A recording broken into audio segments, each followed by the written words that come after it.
Hello, folks. So let's talk today about when to leave the dance floor. When to leave the dance floor.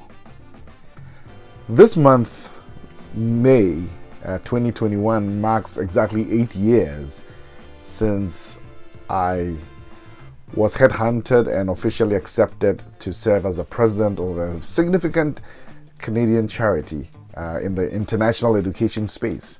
Now, this charity provides hospitality to the over 500,000 international students in Canada, provides faith opportunities and leadership development for these, movers and shakers of the world. That's what they invariably become. Now, by God's grace, it's been a very good run. The first couple of years, the organization grew by about 70%. My aim was 100%, so that fell short by 30%. But we entered into 12 new cities, spread from coast to coast. And Canada is the second widest country on earth after Russia.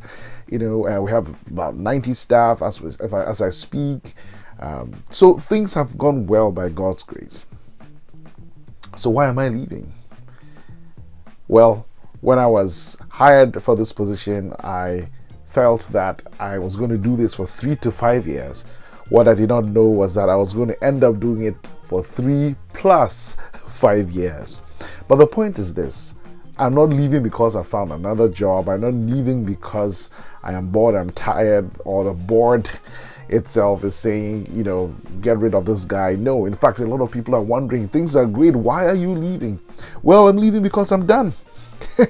And I think that I believe that God calls a leader, right? A leader, a specific person for a specific people, to a specific people for a specific time and a specific purpose. And when that is accomplished, you pack up and you go. There is an African saying that really illustrates this. It says, you leave the dance floor while people are still enjoying your dance. You leave the dance floor while people are still enjoying your dance. And indeed, a lot of leaders wait for things to peak, and that's not the time to leave. You leave before there's a peak. If you have the chance to look at, I've done a blog on this. If you go to my website, you'd find actually a graph of this, because this has been charted. Just like organizational cycles, there's the leadership cycle as well. So before the graph peaks, all right, that is the prime time to leave. That is when people are still enjoying your dance. If you wait to the peak, it's actually called late prime. Okay, and if you continue after that, it just goes downhill from there, baby. So and it's not so much a science, it's an art. Maybe more than an art, it's like discernment, it's intuition. And I realize from my study of leadership that the greatest leaders in the world just know exactly when to say it's time to get off the dancing floor. I think of Nelson Mandela, who was the first black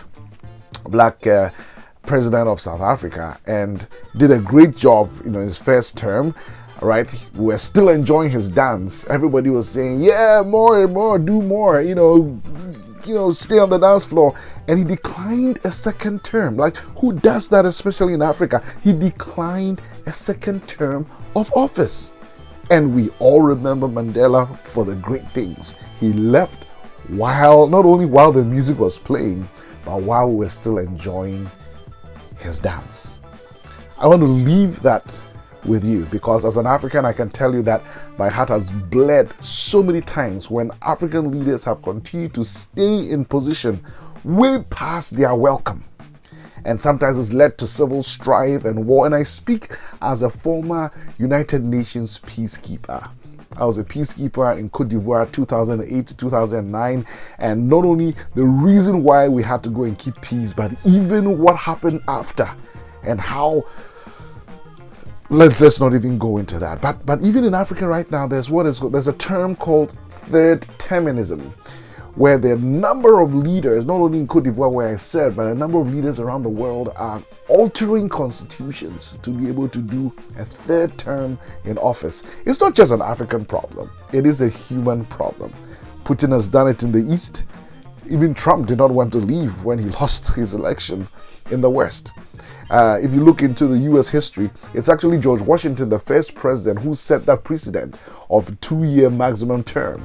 All right, he could have gone a third term and he declined, even though some people urged him. In fact, a friend urged him 3 years later after he had declined, come on, get back in the arena. He knew as a great leader that you leave the dance floor when people are still enjoying your dance.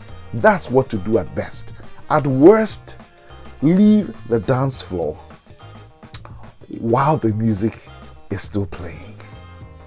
I hope that you have the wisdom, the discernment to be able to tell when your particular purpose for a particular people in a particular place at a particular period is over.